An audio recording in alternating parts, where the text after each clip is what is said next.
Dan untuk mengetahui perkembangan selengkapnya telah bergabung bersama kami Koordinator Travel Umroh Muhammad Romli. Assalamualaikum Mas Romli. Waalaikumsalam Pak Rizky. Iya Mas Romli, ini kan kloter 1 bahkan kloter 2 sudah berangkat. Dari kloter 1 yang sudah berangkat kemarin sejauh ini apa saja sih Mas komentar dari para jamaah? Tentunya jamaah sangat merasakan ada aura yang berbeda mulai dari pada saat turun ketika di Saudi kita sudah mulai dilakukan social distancing. Dari mulai turun pesawat kita sudah dibatasi per row, jadi masing-masing setelah kursi itu turun 3 kursi, kemudian 3 row itu kemudian dilanjutkan lagi. Jadi dari mulai turun pesawat sudah mulai dibatasi. Kemudian setelah sampai di bawah sudah ada tim dari Dinas Kesehatan yang menyambut kami untuk melihat nantinya hasil dari PCR yang dilakukan pada saat di Indonesia. Dan kemudian setelah itu kita baru ketika dilihat cek suhu dan semua, kita baru bisa masuk ke imigrasi. Itu yang membedakan pada saat di airport Jeddah gitu Pak.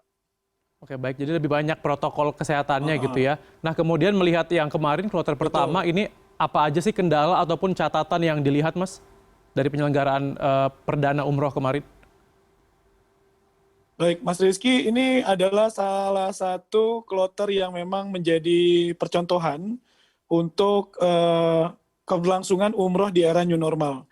Jadi kami banyak sekali juga mempelajari mulai dari masa karantina yang tidak boleh keluar. Jadi jamaah harus stay di hotel selama 3 hari.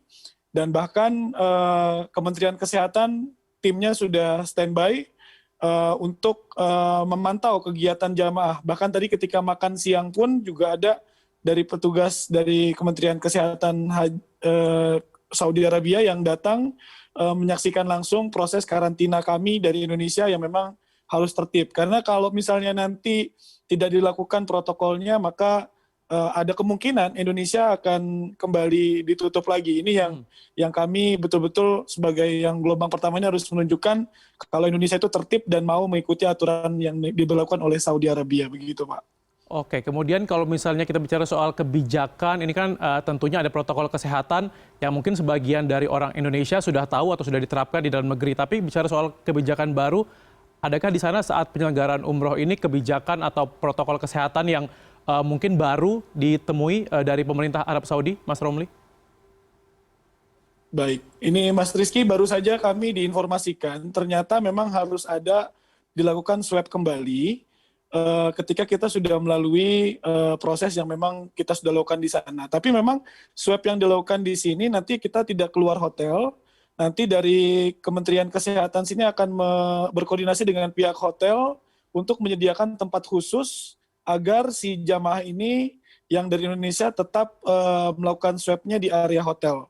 Karena memang kalau diharuskan keluar ini akan merepotkan sekali dan kita tahu jumlah jamaah Indonesia ini nggak sedikit. Nah maka kita tetap di hotel, kemudian nanti akan dilakukan prosesnya. Dan di sini hanya melalui mulut saja. Kalau di Indonesia kan ada 2. Kemarin ketika kita berangkat dari hidung dan kemudian dari mulut. Nah informasi yang kami dapatkan dari muasasah di sini hanya menggunakan dari mulut saja dan itu ditanggung oleh pemerintah. Jadi jamaah tidak keluar biaya lagi. Oke, kemudian Gitu. dari para jamaah sendiri ada yang mengeluh nggak sih Mas, misalnya soal terkait dengan protokol kesehatan ataupun juga beberapa kebijakan-kebijakan yang diterapkan baru gitu ya terkait dengan umroh di tengah pandemi ini?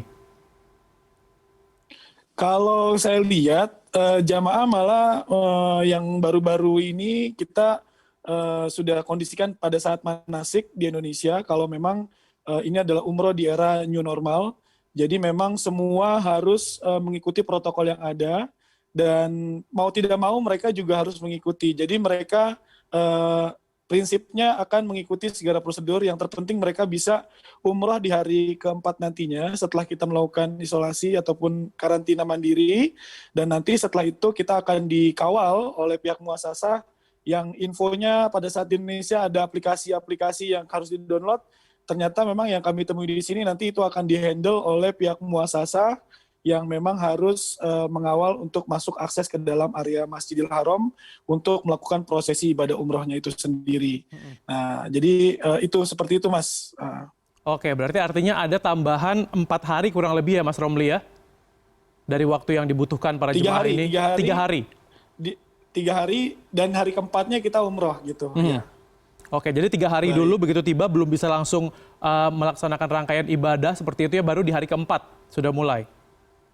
Betul, betul. Bahkan kita sholat semua pun kita lakukan di area hotel. Maksudnya area hotel bahkan di kamar hotel. Tidak boleh kita lakukan keluar di area luar hotel. Nah, juga ini yang menjadi concern kami sebagai penyelenggara travel agar senantiasa pada saat di Indonesia sudah betul-betul diberikan informasi yang detail kepada para jamaah agar mereka bisa mengikuti protokol ini. Jangan sampai hal-hal seperti ini diremehkan oleh jamaah, kemudian nanti ada temuan-temuan sehingga nanti ada suatu ketidakpercayaan dari pemerintah Saudi untuk membuka kembali umroh untuk Indonesia karena ketidaktertiban.